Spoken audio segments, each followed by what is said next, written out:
Assalamualaikum warahmatullahi wabarakatuh. Perkenalkan kami dari grup 1 akan menjelaskan tentang tugas kami, yaitu pembangunan simulasi yang menganalisa tentang restoran McDonald. Grup 1 ini terdiri dari anggota yang bernama Muhammad Alifar Atmani, Raden Johan Pahal, Rifda Faidatul Aulia, dan Raisa Afifah.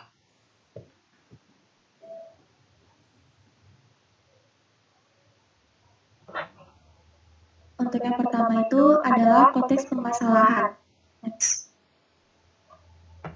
Problem identification. Rumah makan atau yang sering kita sebut dengan istilah restoran adalah sebuah tempat usaha gastronomi yang menyajikan hidangan kepada masyarakat dan menyediakan tempat untuk menikmati hidangan tersebut serta menetapkan tarif tertentu untuk makanan dan pelayanannya.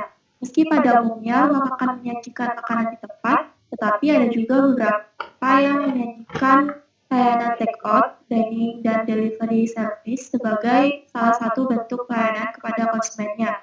Rumah makan biasanya memiliki spesialisasi dalam jenis makanan yang dihidangkannya. Sebagai contoh yaitu rumah makan Chinese food, rumah makan Padang, rumah makan cepat saji, dan sebagainya. Dalam laporan kali ini, kelompok 1 ingin melaporkan hasil penelitian dengan metode tertentu yang dilakukan oleh kelompok 1 guna menunjang peningkatan keuntungan rumah makanan atau restoran McDonald's. Next.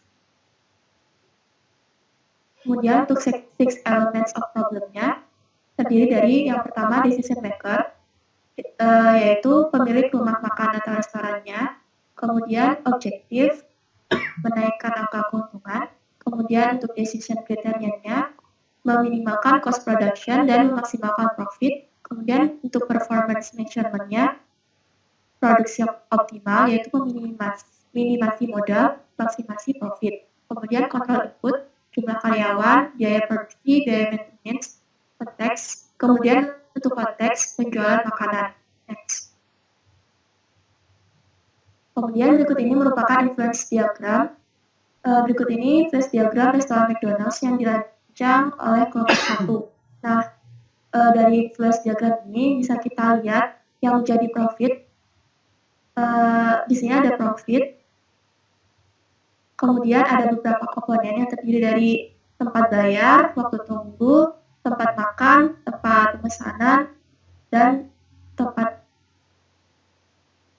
datang. Kemudian untuk yang controllable input, di sini ada jumlah kasir, jumlah koki, jumlah kursi dan meja, kemudian jumlah karyawan. Kemudian untuk uncontrollable inputnya terdiri dari antrian pembayaran, jumlah pelanggan, banyak pesanan, kemudian waktu datang pelanggan. Di sini profitnya kita memaksimasi keuntungan.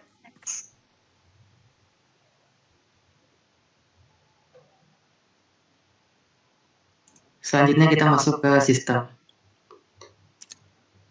Nah, jadi yang pertama tuh ada entities dari analisa kali ini yaitu pelanggan dan bahan makanan. Kedua ada resources, yaitu yang termasuk resources adalah koki, pelayan, dan truk pengangkut bahan. Selanjutnya di sini terpapar data-data ya tentang jam operasionalnya, yaitu Senin untuk work schedule-nya ya. Senin sampai Jumat jam 9 sampai jam 23 PM, lalu Sabtu dan Minggunya jam 9 sampai 24 PM. Untuk sistem shutdown-nya itu Senin sampai Minggu jam 12 PM sampai 12.30 PM, Senin sampai Minggu juga 18 PM sampai 18.30 PM. Lalu sini ada location atau lokasi, yaitu pertama itu tempat kedatangan pelanggan, kedua tempat antrian pemesanan, ketiga tempat pesanan, keempat tempat duduk pelanggan atau tempat tunggu ya. Yang kelima itu tempat kedatangan bahan makanan, 6 tempat penyimpanan bahan makanan sebelum diolah, 7 tempat pengolahan bahan makanan atau dapur, 8 itu tempat antrian makanan yang akan diantar ke pelanggan. Nah, di sini dapat kita lihat ada data elemen numerikal, yaitu yang tabel pertama bisa kita lihat itu adalah tabel waktu kedatangan dalam satuan menit ya. Di situ pada tabel tersebut terdapat informasi atau kolom tentang bahan makanan dan jumlah pelanggannya. Lalu untuk tabel nomor 2, tabel yang kedua itu adalah tabel waktu pelayanan dalam satuan menit ya. Di dalam kolom tersebut, dalam tabel tersebut terdapat informasi tentang pesanan, produksi dapur, serta tunggu pelanggan. Sekarang kita masuk ke pengumpulan data. Nah, ini adalah jadi kita lihat sama-sama adalah entity flow diagram dari restoran McDonald's yang telah kami analisa. Dapat dilihat pada layar tersebut. Next.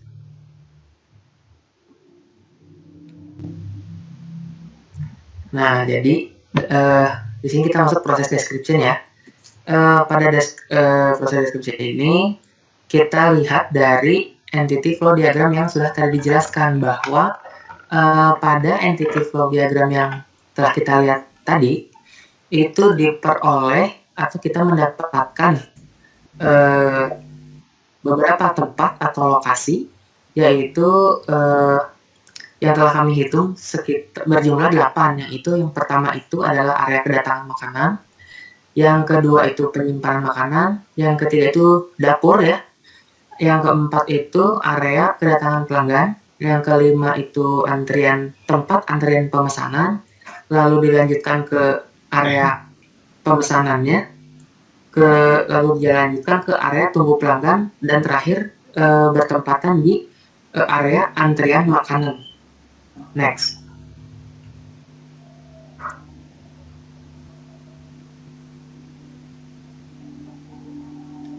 Nah, di sini ada assumption. Nah, atau asumsi ya.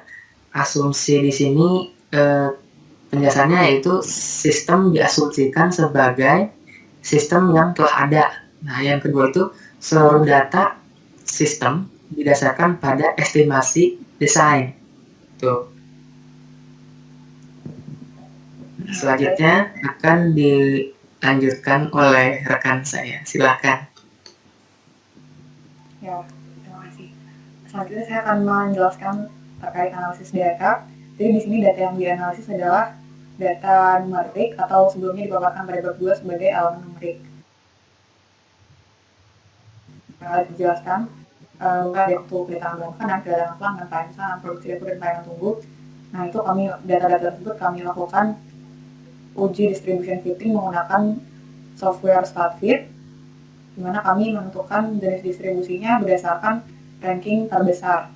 Nah, dari uji tersebut kami rekapitulasi sebagai berikut. Didapatkan jenisnya untuk seluruhnya adalah uniform dengan rentang seperti yang tertera pada layar. Kemudian selanjutnya saya akan menjelaskan terkait verifikasi dan validasi data. Nah, untuk verifikasi yang pertama kita lakukan adalah analisis work in process. Dengan menggunakan flexing, kami melakukan simulasi selama 1 hari pukul 9 hingga 11 malam untuk rata-rata waktu proses pelayanan pemesanan yaitu selama 2.507 detik, untuk produksi dapur selama 2.069 detik, untuk pelanggan menunggu selama 2.533 detik. Nah, dari rata-rata tersebut kemudian akan diinput ke dalam kolom average of dashboard. Nah, dalam rekapitulasi ini dapat diperhatikan bahwa average tadi berada di dalam rentang lower limit dan upper limit. Nah, oleh karena itu data ini dapat diasumsikan verified. Kemudian selanjutnya kami melakukan replikasi terhadap stasiun kerja tempat pelanggan.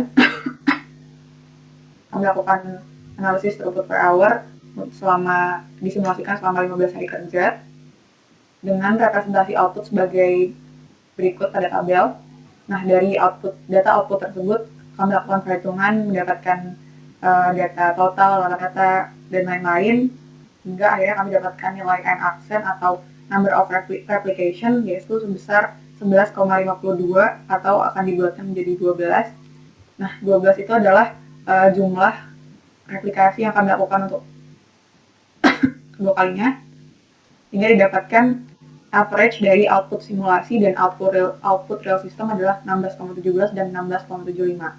Selain untuk replikasi, kami juga melakukan uji normalitas terhadap data simulasi dan real system menggunakan software IBM SPSS, uji kolomograf Smirnov. Kami mendapatkan nilai signifikansi untuk simulasi yaitu 0,2 dan signifikansi untuk real system 0,082 yang lebih besar dari nilai confidence level yaitu 0,05, sehingga diasumsikan bahwa data simulasi homogen dengan data real system. Selanjutnya kami lakukan validasi menggunakan referensi Wells test. Dari perhitungan data pada tabel sebelumnya, kami dapatkan nilai X1 kurangi X2 atau merupakan average simulasi dikurangi average real system, plus minus half width adalah sebesar min 2,1 dan 1,1 yang apabila nilai tersebut disubstitusikan ke dalam rumus Wells test adalah min 2,1 kurang dari min 1 kurang min 2 kurang dari 1,1, sehingga persamaan tersebut memenuhi hipotesis 0, min 1 kurang min 2 sama dengan 0, maka diasumsikan bahwa model valid. Selanjutnya akan dilanjutkan oleh rekan saya. Lanjut untuk output analisis di model optimization, kendala yang dialami restoran selama proses produksi diantaranya adalah antrian yang panjang sehingga pelanggan kehilangan minat untuk membeli makanan. Maka dari itu diperlukan suatu solusi sehingga dapat mengurangi panjang antrian, dan juga terdapat beberapa cara untuk mengoptimalisasi model dengan tujuan untuk mengurangi panjang antrian dan meminimalisasi biaya. Untuk build alternatif modelnya di model existing tersebut dapat kita lihat berdasarkan simulasi yang dilakukan pada Flexim selama 1 hari kerja yaitu pada Minggu 27 Desember 2020 dari pukul 9 hingga pukul 23 WIB. Output yang dihasilkan adalah sebanyak 27 pelanggan dengan jumlah antrian pelanggan yang telah dilayani sebanyak 19 pelanggan. Jika dilakukan run selama 15 hari kerja terdapat 248 pelanggan yang telah dilayani.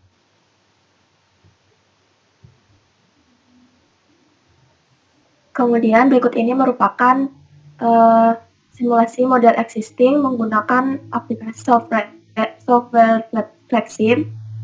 Di sini kita run selama 15 hari.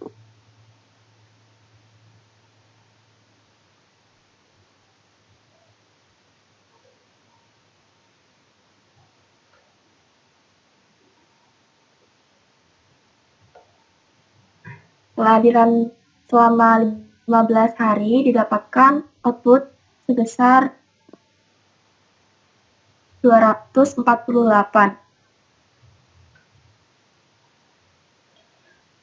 Kemudian untuk model alternatif 1 dapat kita lihat di gambar berdasarkan simulasi yang dilakukan pada Flexim selama 1 hari kerja yaitu pada Minggu 27 Desember 2020 dari pukul 9 hingga pukul 24 WIB. Output yang dihasilkan adalah sebanyak 29 pelanggan dengan jumlah antrian pelanggan yang telah dilayani sebanyak 20 pelanggan.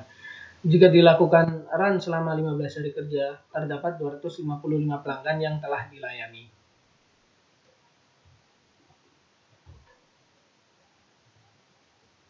Kemudian berikut ini merupakan simulasi model pada alternatif 1. Di sini kita juga lakukan run selama 15 hari kerja.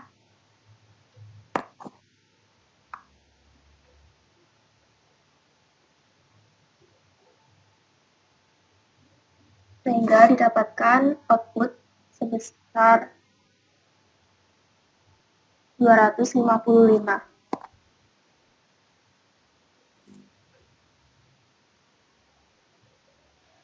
Untuk model alternatif 2 dapat kita lihat berdasarkan simulasi yang dilakukan pada Flexim selama 1 hari kerja yaitu pada Minggu 27 Desember 2020 dari pukul 9 hingga 23 WIB. Output yang dihasilkan adalah sebanyak 27 pelanggan dengan jumlah antrian pelanggan yang telah dilayani sebanyak 19 pelanggan.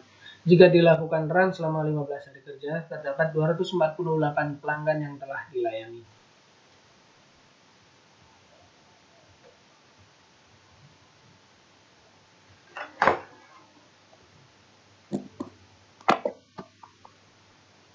Pada simulasi model kedua ini kita menambahkan dapur karena berdasarkan sebar tadi, dapur ini memiliki waktu proses yang paling lama.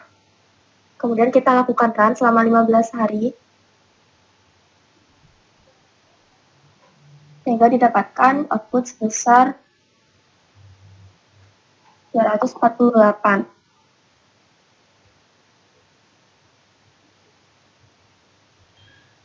Oke, lanjut ke bab 6, comparing two system.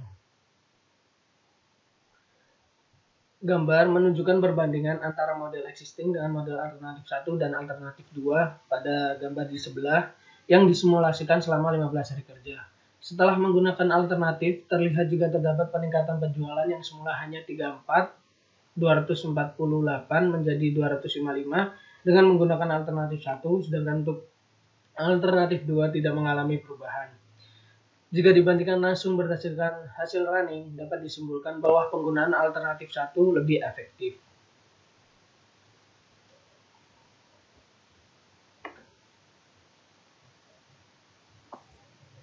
Kemudian adalah kesimpulan. Kesimpulan yang dapat kami ambil adalah bahwa hasil simulasi selama 15 hari menghasilkan customer yang telah dilayani sebanyak 248 orang. Dan dalam simulasi ini, kami memperhatikan bahwa memerlukan adanya tambahan efektif dengan menggunakan metode yang cukup baik dan efektif, yaitu menggunakan metode alternatif, di mana ada dua pilihan alternatif. Yang pertama ialah diperlukan penambahan jam kerja, yang semulanya dari jam 9 sampai jam 23, kemudian kita tambahkan dari jam 9 sampai jam 24 WIB. Dan yang kedua ialah penambahan server, di mana kita menambahkan dapur.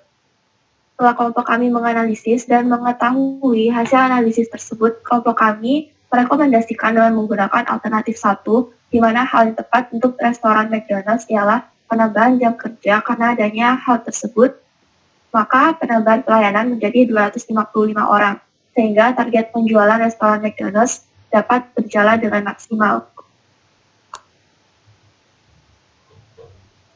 Sekian presentasi dari kelompok 1, kurang lebihnya mohon maaf. Wassalamualaikum warahmatullahi wabarakatuh.